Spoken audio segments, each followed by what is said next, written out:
All right, folks, welcome back. I'm Jake Ellenbogen. Today, I am proud to bring on my first guest of the 2024 season to help me break down this Rams and Lions game. We're going to learn a ton about the Lions. I wanted to bring on a Lions expert, so I'm bringing on the #1 Lions YouTuber, Lions Syndicate. So hope you guys enjoy that. Before we get into it, be sure to like, subscribe, and comment. Also, be sure to follow me on all social media at JK Bogan, including Instagram, TikTok, and Twitter. And just want to let you guys know that today's episode is brought to you by Prize Picks, which of course you can sign up today using the promo code below, JK Bogan, or the link in the description or comment section, and get $50 instantly when you play $5 lineup. You don't even need to win. You'll receive it right after. It's guaranteed. One Caleb Williams passing yard is going to get you one win on Prize Picks. That's right, 1 yard. So it's 0.5 yards as the player projection, and you just have to pick more. You get it 4 times this week or this month, free W's for 4 weeks, and it ends in September. So you're going to want to get on that. Also, if you haven't already, be sure to check out Prize Picks, and you'll be really glad to know it's simple to play. You just take any sort of player that you like, and you like their projections, and say you like it because you think they're going to have more or less, and you select more or less. There you go. Download the app today. Use the code JKBogan to get $50 instantly after you play your first $5 lineup.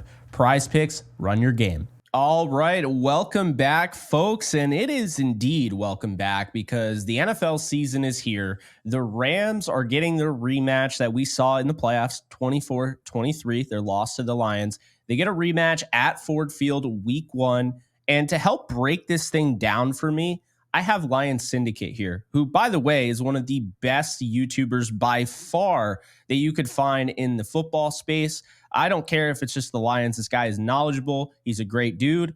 Welcome to the show, man.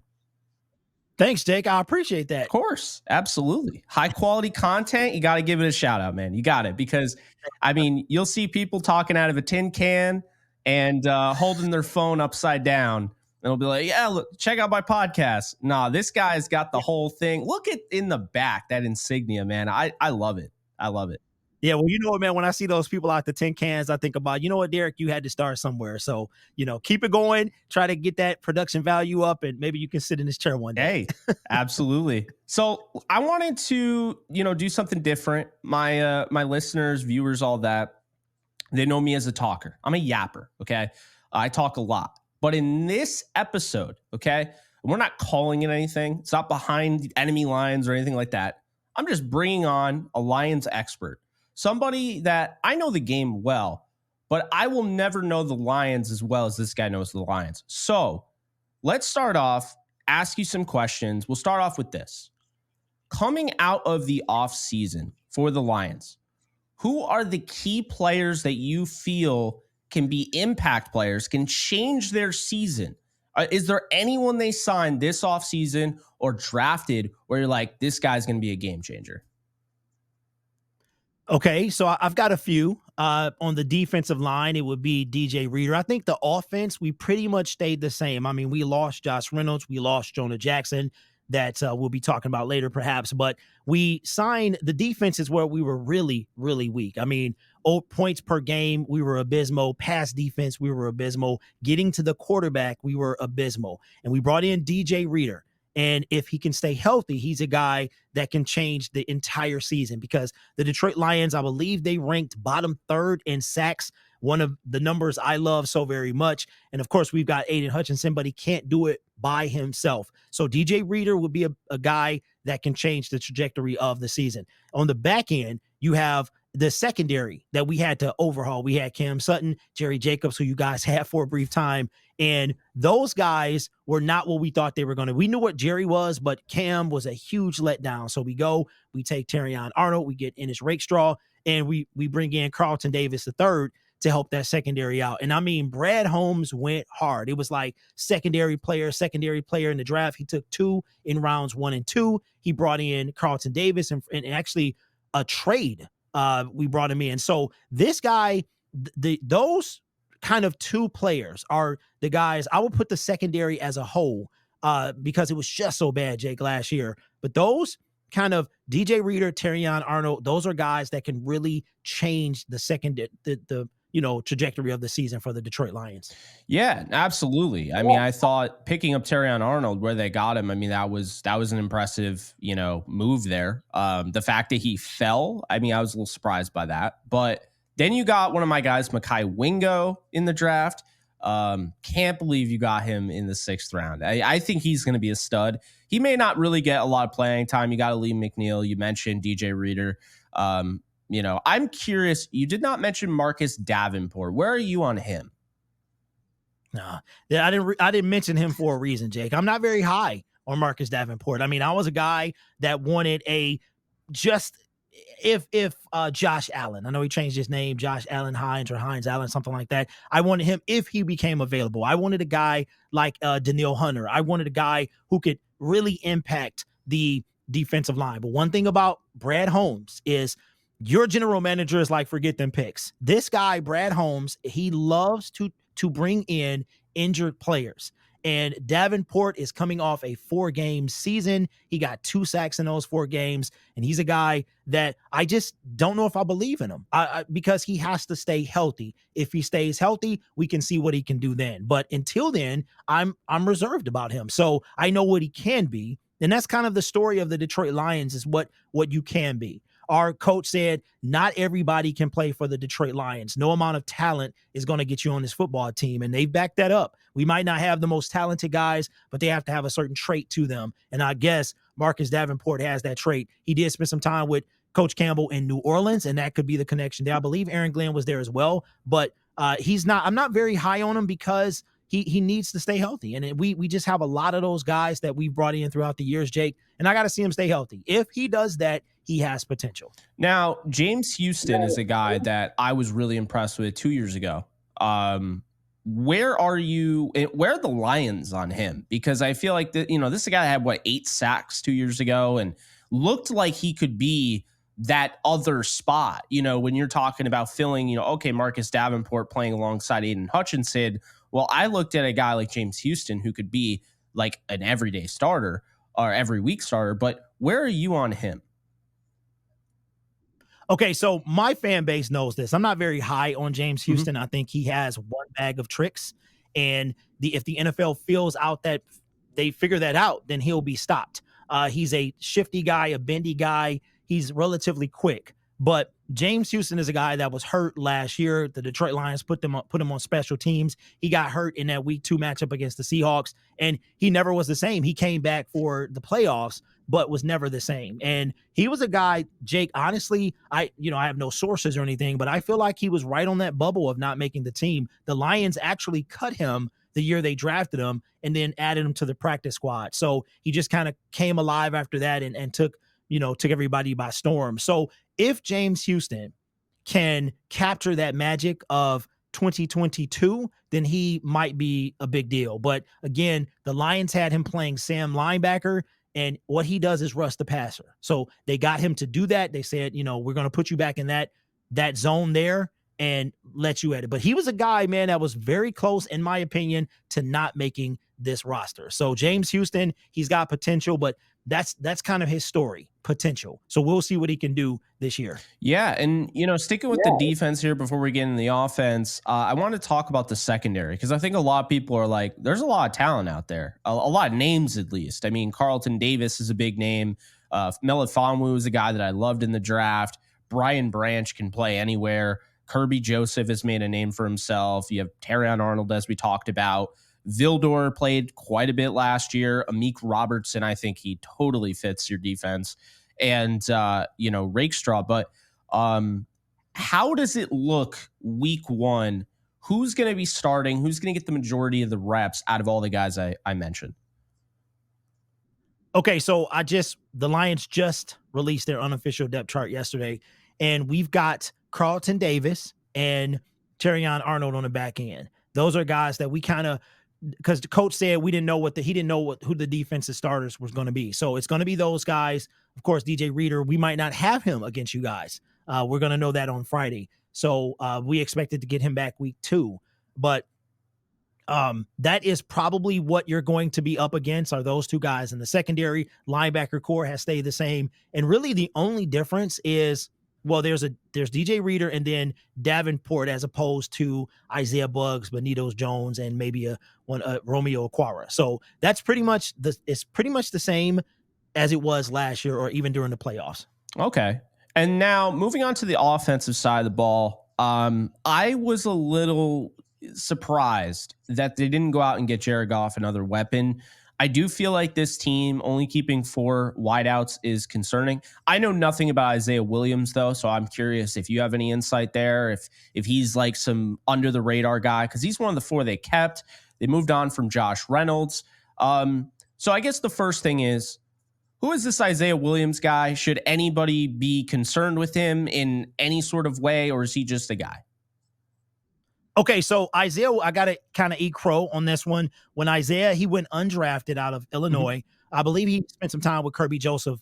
And so we draft him. I read his scouting report, and I didn't think he was going to make the team. And then we hear about this stuff coming out of camp that he's kind of making a difference. He could be wide receiver number 4. And then preseason comes, and he's returning kicks, making catches, doing everything that we thought Donovan Peoples-Jones, DeReese Fountain, those guys were going to do, and he just kind of surpassed them all. So I feel like his best comparison, Jake, would be a Khalif Raymond, maybe a little bit bigger than he is, but that's kind of the role that we see him is kind of that Khalif Raymond role. So not a guy that's really going to beat you downfield, but if he gets the ball, he can make some moves in open space. I like that. Now, when it comes to, say, the practice squad, because they did decide to keep quite a few wide receivers not on the roster, I was surprised Donovan Peoples-Jones didn't make the roster. But DPJ, you got Tim Patrick, and you got Allen Robinson, and I might be missing another guy, Tom Kennedy. Out of those 4 guys, do you expect the Rams to see any of those guys this Sunday night? Man, that is a good question. Okay, so the Lions only have 52 people on the 53-man roster. Tim Patrick was brought to the practice squad with the kind of assumption he would be put on the 53-man roster. I don't know if and when that's going to happen, but I would expect that's tough because DPJ and Tom Kennedy, who is always a groomsman, never a groom, but you have, I would assume it was Tim Patrick because of what they expected when they signed him to the practice squad, but I really could see DPJ being that 5th wide receiver. And I don't like it either, Jake. I actually would like 6. 5 would make me a little more comfortable, but I'm a guy who likes 6. I could see DPJ, but I think Coach did say a few days ago that it really depends on how quickly those guys on the practice squad could acclimate to the playbook and stuff like that. So we could see any one of them. I would assume it's going to be Patrick, but it very well could be DPJ, or we could just go in with 4, man, which I hate. Yeah, I hate it too. Normally the Rams keep 6 or 7. I think 6 is the perfect number because you never know. It's a position where, you know, you're having to stop on a dime running routes. Very easily you're going to end up hurting yourself. Now also you're being contacted over the middle of the field while you're trying to catch the football. It's a dangerous position, just like any position in the NFL, but you know, wide receiver, you're putting your body on the line. So only keeping 4 was a surprise, especially because Amon-Ra St. Brown has had some injury stuff in the past. So, I mean, if he were to get banged up, now you're down to Jameson Williams, Khalif Raymond, and Isaiah Williams. That doesn't sound great. With that said, Jameson Williams, okay, this is somebody I'm very high on. But are you very high on him? And where is he as far as his development goes? Because this was pretty much, without a doubt, in 2022, considered the best receiver in the draft. Yeah, Jameson is a curious case. He's had a rough start. Hurt. We knew what he was going to be in 2022. Then 2023 had that gambling suspension that was originally 6 games, dropped down to 4, and started to get it as the season went on, Jake. As a matter of fact, to me, in my honest opinion, Jameson Williams was the lone bright spot in the NFC title game with how the Lions started and finished. But Jameson Williams, we've got expectations this year, and they're big. He's going to be wide receiver number 2. I think this is the year he gets it. All that from what I've seen the few times I went to camp and from what we've been hearing coming out, he had a problem with his hands, but he's gotten better with his hands, using his hands to catch the football. I think that he's going to have a big year because he's matured as a player as well as a man, young dude coming into the league. So I think he's going to have a big year. What that is, I would have to say if Josh Reynolds had 600 receptions and he was pretty much wide receiver number 3, we had Sam Laporta who kind of had wide receiver number 2 numbers. But I think J-Mo, man, is at least good for 800. He just got to stay on the field. And outside of a hammy last year and stuff like that, he's relatively healthy after that major injury. So Jameson Williams, all of the Detroit Lions fan base, we never really gave up on him, but we are still waiting on him, that breakout year, and I think it's going to be this season. And looking at the offensive line, Kevin Zeitler is basically replacing now Ram, Jonah Jackson. Is that an upgrade? Is that a downgrade? Where are you on Kevin Zeitler? Well, you know what, man, I think, and this might hurt, but I think it is a bit of an upgrade. I really do. Jonah was a guy that we watched develop, and we thought he was going to stay, really, but it was a bit of a surprise. But we kind of heard maybe he might be, testing the market after the season. But I think one thing about Kev is he's a big dude. He's a big dude, and I think it is maybe a slight upgrade over Jonah, but we have yet to really see. We're going to see when he performs on Sunday night. So we'll see. I do like the move because we needed some type of cohesiveness between after Jonah left. You know what I'm saying? So I think that it's a slight upgrade, but I do see it being as an upgrade. Okay. And it's funny because with Jonah, I mean, that was kind of a shock to Rams fans. So to give you kind of a little bit of a background there, Jonah Jackson was the backup plan if they lost Kevin Dotson. And they fell so much in love with the backup plan. They're like, why not get them both? That's how he ended up on the team. I don't know if you're aware of this. He is slated to start at center on Sunday night. No way. Yes. What are your thoughts on that?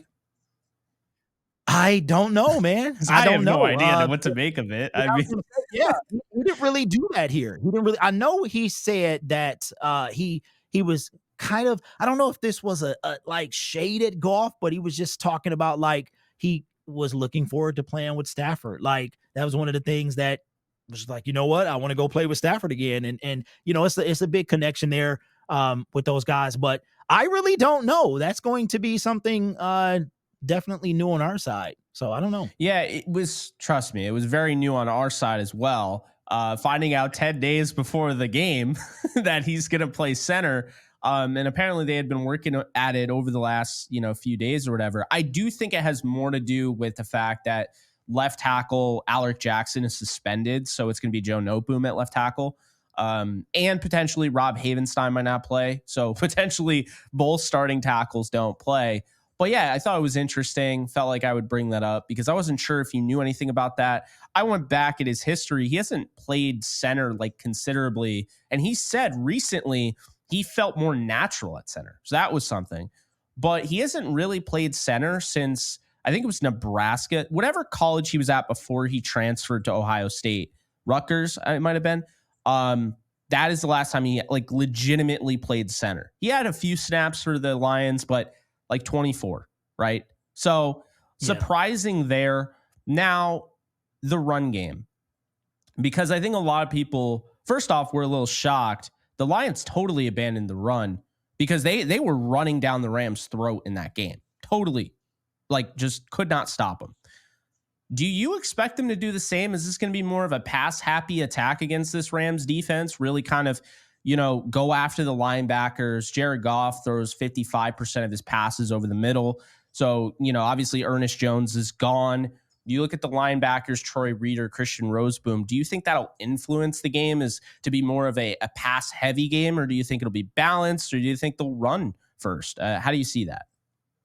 You know what, man? That's one thing that Ben Johnson, if there's any knock on him, it is getting away from what's working. He will just put the brakes on and just do something else. So with them, I don't know. I have no idea. The run game, that happened to us a lot during the season. And I know if any of my Lions fans come across this video, I'm not giving away secrets or anything like that. This is all stuff that everybody know. I'm not in across enemy lines, but the Lions, man, they get away from what works, and I don't know whose decision that is. So I'm not sure what game plan Ben Johnson has cooked up and what coach is going to want to see.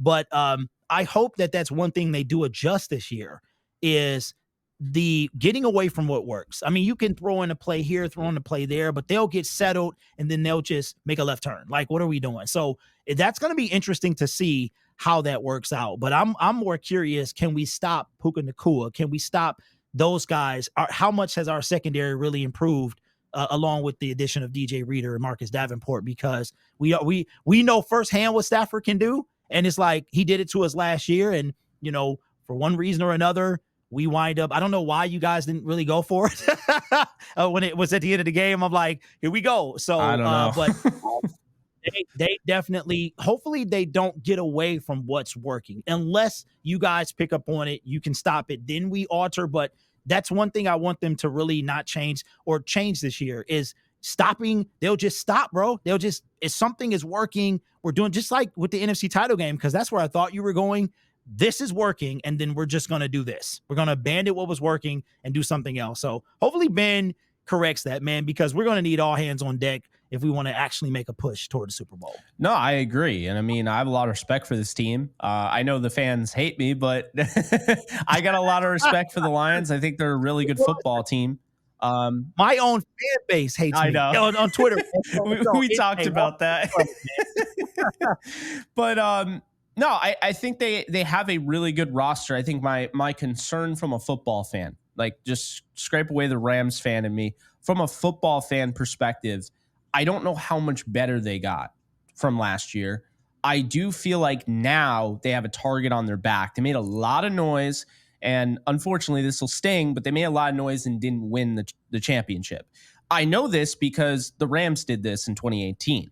And we immediately saw they didn't win the Super Bowl. They got there. They did not win. And we saw in 2019, everyone was gunning for their throat. Sean McVay had to completely change the offense. So I do wonder if I do wonder if Jared Goff is about to go through deja vu because he was the quarterback of that 2018 team. And 2019, while he threw a lot of yards, that was not his best year. So obviously injuries had a lot to do with 2019. But I've seen it in the past. And another thing I want to bring up is I've also seen from my Rams experience, 2022, when the Rams, all the hype in the world, this is a Super Bowl preview against the Bills. And the Bills came right into SoFi and punched them right in the mouth. And people will say it was just one game. I mean, I'll tell you, to this day, I believe that killed their season. Like, even though injuries occurred in the game, I think the game itself just absolutely killed their season. The momentum was gone because it was all run it back until it wasn't, right? So I guess with the Lions here, I want to ask you two things. First thing is, do you expect any sort of potential drop-off with the improvement of this division? Maybe not the Vikings, so to speak, because the quarterback thing there, but the Bears are going to be better. The Packers look like one of the best teams in football. Do you see any potential where this Lions team falls off a little bit this year? And the second thing I would ask you is this a must win for either side where the loss, depending on how it looks, the loss could end up being detrimental to the rest of the year? Man, those are two really good questions. Okay, so as far as drop off, are we talking about in totality, maybe record or offense? Like, what are we talking about? Just in general, like if you last year, maybe they had a different vibe, they had a different aura to them, as the kids would say nowadays. I mean, like that is kind of like what I would say. Like if you were going to say that this team dropped off at all, to me, it would be like Jared Goff doesn't look the same as last year. The offense isn't as explosive. The offensive line isn't as dominant. The defense didn't take maybe the steps we were expecting. So, yeah, that's just kind of what I'm looking for. Okay, so non-bias here. I think that there could be a little bit of a drop off depending on offense, depending on what happens with Josh Reynolds. But then you could have Jamison Williams finally have a breakout year and kind of offset that in yards. But Josh Reynolds was a valuable piece that even on my channel, I talk about that the Detroit Lions did not replace him. We should have kept him, and that might come back to hurt us. I also think one of the things that could contribute to I'm not going to necessarily say drop off, but maybe a more tougher season is obviously the tougher opponents. That the fact that there is a target now. Nobody expected us. I mean, they were talking about win the division, but even when we were, because we never trailed leading the division last year, but when the Green Bay Packers started winning, it was like, here come the Packers, even though they were a solid 2 games behind us. The Minnesota Vikings start going on their streak. They miss Kirk Cousins, lose Kirk Cousins, but up, even in that week 16 matchup, the Minnesota Vikings could have won, and if they won that game, they were still in the division running, even though we were up. So I think that while there could be a drop off, I do agree there. I don't think that they will, because the Detroit Lions have kept pretty much the core in place on the defensive coaches, the offense, and stuff like that. We have gotten better year after year after year, but I think that we could be close to kind of reaching that plateau where, like the San Francisco 49ers, now they're in a situation where they got to keep all these guys, and they might start on the decline very soon, if not this year. So I think generally, I think we're going to do better. I agree with you, though, that our team offensively is probably could take a step back, Jake, because there's not going to be many surprises, if any, this year. There's no Sam Laporta surprise. There's no Jameer Gibbs was a reach surprise. The entire league knows what's up, and they're going to be looking for those guys. As far as defense, our defense has been a work in progress for the last 3 years, and it's got marginally better in certain aspects. This is the year that Aaron Glenn needs to step up.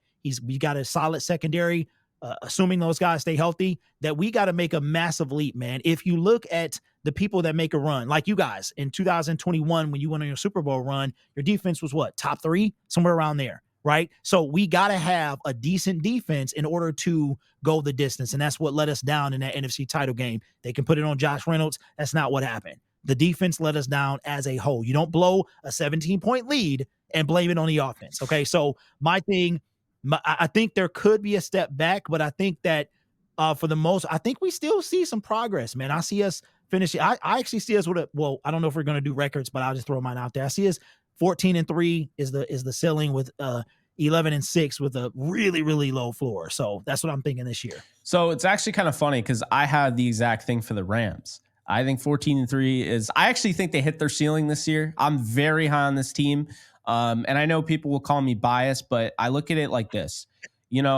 Since Sean McVay became the head coach of the Rams in 2017, this team has essentially been elite, if the average has been elite. And that is considering the 2022 5-12 season. That was just hell in a handbasket, awful, not representative at all of Sean McVay's coaching ability or anything like that. 16, 17 different offensive line combinations. Just a brutal year. I mean, Baker Mayfield started the last 4 games of the season, and people were literally, I'm one of them, were going crazy when he won that game against the Raiders. Like it was the Super Bowl that year, because there wasn't much to be excited about. So the point I make here is this. I see the Rams as, if not the best team, definitely one of the best teams in the league, because I think that offense is the best in football. I think it's going to be. And the reason I say that is because when Cooper Kupp, who was never healthy last year at any point, Cooper Kupp, Puka Nacua, Kyron Williams, and I almost said Sam Bradford. Oh, God. Matthew Stafford. Oh, those 4, right? When those 4 were on the field, 387 plays to be exact, they led the league as a quad. You could not find another quad group of players in the entire league in yards per play. They were explosive as hell. And that was like, I would say, if we're being nice, Cooper Kupp was 70% healthy. But I would say he's closer to 50, 40%, especially in that Lions game. He was in pain. So I just feel like you have already the explosive weapons. You got an Atwell. You got a Robinson, the way he finished last year. Tyler Higbee will come back at some point. Colby Parkinson, they're very excited about. Blake Corum, they finally have a backup for Kyron. And then you have the offensive line that they addressed, bringing back Kevin Dotson, surprising a lot of people because at one point I was starting to wonder if he was going to go. Then saying, you know what, we liked our backup plan too, so we're going to bring in Jonah Jackson. How about that? And then they have Avila and they have Havenstein. I just feel like what they did on the offensive side of the ball, they're going to be able to swing for the fences. They're going to be in every game. And I think on the defensive side, despite Aaron Donald not being on the team anymore, I look at this defensive line and I say it's better than last year. And the reason I say that is because I think the depth is better. I think these guys are going to be less exhausted. And to be fair, teams would neutralize Aaron Donald. They would literally just throw 3 guys on him, and that would help in a sense, but you didn't have guys that were able to take advantage of that. You didn't have a Von Miller. You didn't have a Leonard Floyd. You didn't have a closer. As much as I love Byron Young, slowed down at the end of the year. Well, they got Jared Verse. So I think Verse is going to be their closer. I think he's going to be huge where, yeah, if you can generate a double team on, say, Kobe Turner, well, Braden Fisk is going to also be a problem. So I look at those guys. I understand the linebacker concerns. The reality is we have no idea what the linebackers are going to be. People can say Troy Reader sucks and all of that, but we don't know. Maybe he took another step. Same thing with Roseboom. There's a reason why they got rid of Ernest Jones. Then you look in the secondary. That is the deepest safety room I've ever seen the Rams have. Going out and getting Cameron Curl. I mean, I was in the car on my way to Florida, and I remember I had to pull over. I was in disbelief that they got Cameron Curl. I did not think he was an option. Absolutely love that player. Quentin Lake, they expect to take the next step, be kind of like a Kyle Hamilton for their defense. And then the corners, Darius Williams was statistically one of the best corners in football last year. And when you look at Trey White, if he can stay healthy, he's shown the past he can play really good ball as well. They're very excited about Kobe Durant. I just think altogether, when you factor in the coaching staff as well, I think the Rams have legitimately one of the best teams in football, if not the best. And so I actually have the Lions at 11-6. I have them as the 6th seed, but I think I have them winning. I think I have them beating the Eagles in the first round, or I don't remember. But you went that far. But okay.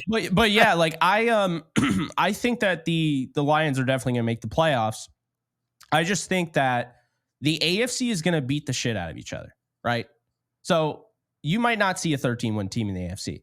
The NFC is going to pick on the little guys. You're going to see a lot of wins, I think.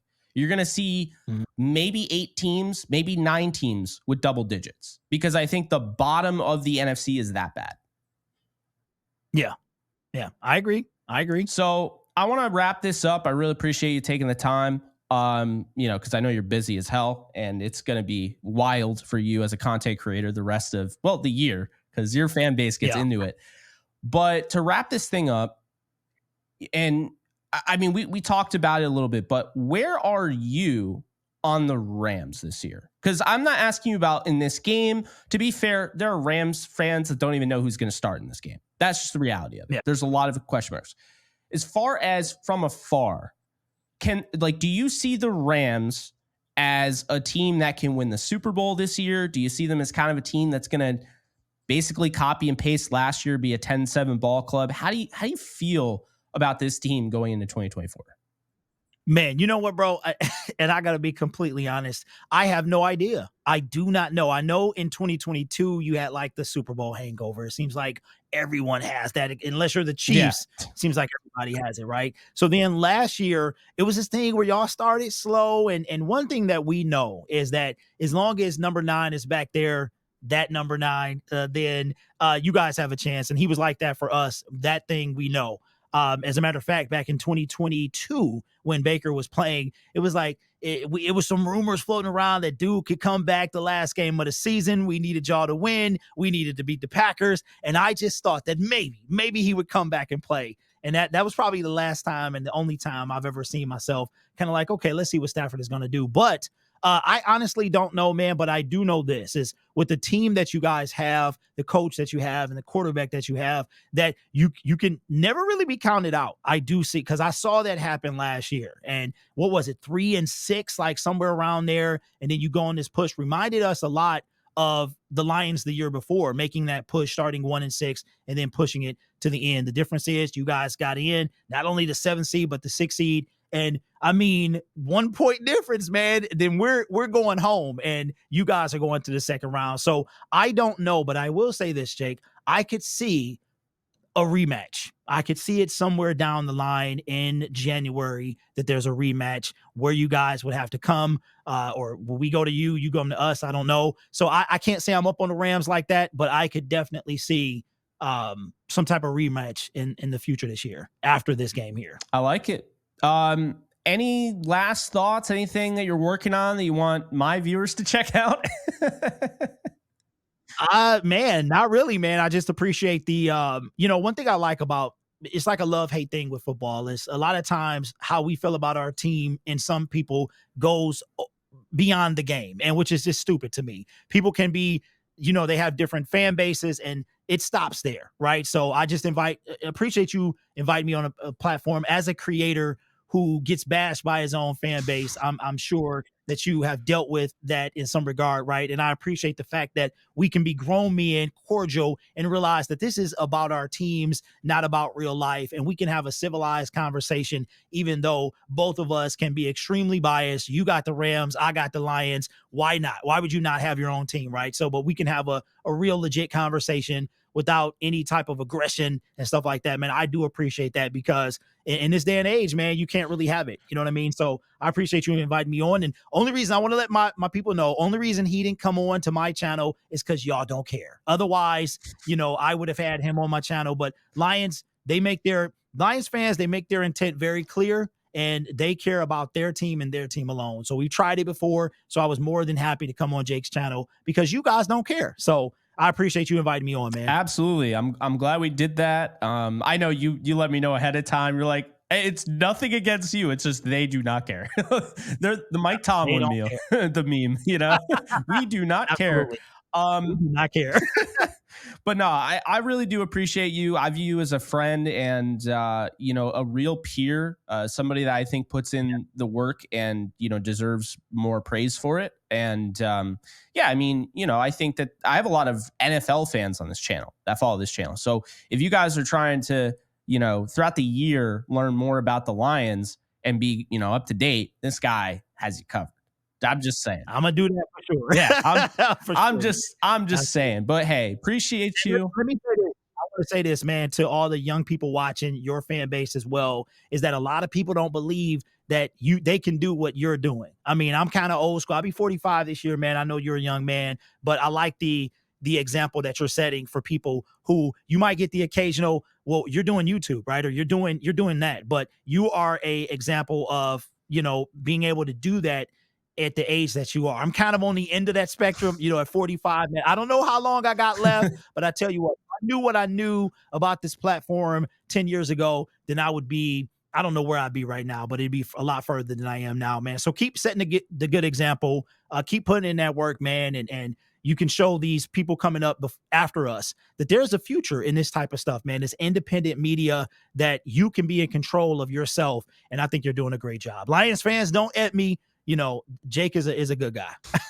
I appreciate that, man, for real. And the last thing I'll say is this, you can keep doing this as long as you got vocal cords. That's what I mean, if we're being honest, if we're truly being honest, you could do this with a gray beard. You could look like one of the characters from Skyrim. I don't care. If you got vocal cords, you can do it. Yeah, you know what, Jake? I'm afraid my teeth gonna fall out, man. I'm talking about the Lions. I'm yelling, and then my dentures come out, and I'm catching them on camera. So I think that's my thing, man. But yeah, I got a shelf life, that's for sure. But I'm gonna tell you what, I'm gonna take this thing as far as it can go, man, because YouTube has allowed me to do that, to touch a lot of people in the line. I don't know if you know this, man. The Lions have a very small fan base. They have a small fan base, so small that I am the #1 independent Detroit Lions content creator on YouTube, and that's something I say with pride, and I've earned it. I've worked for it, and it's very small, man. So we're just now getting to where you guys are at. And you know what, Jake? We got our YouTube channel, man. Detroit Lions hit 200K. I think you guys are still a little behind that. 60K behind that. So I got to take shots when I can, man. Y'all got that Super Bowl. We trying to get there, man. So keep up the work, man. I appreciate appreciate you. Appreciate you too, man.